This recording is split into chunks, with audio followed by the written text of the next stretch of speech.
it's almost 2024 and everybody is doing their predictions for social media. What's the big shiny object that's going to rise in popularity, emerge out of nowhere, and be a big trend? And there are many, everybody's saying AI, of course, which I would say too, of course.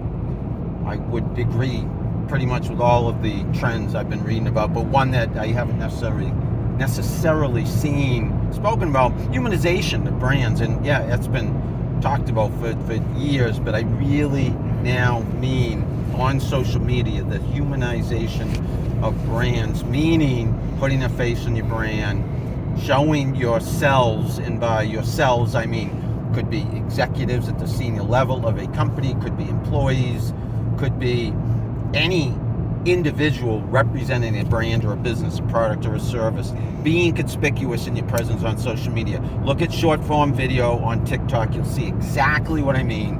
Close up, behind the scenes of people doing their job, serving customers, being themselves. That's how you're going to earn trust going forward, 2024 and going forward.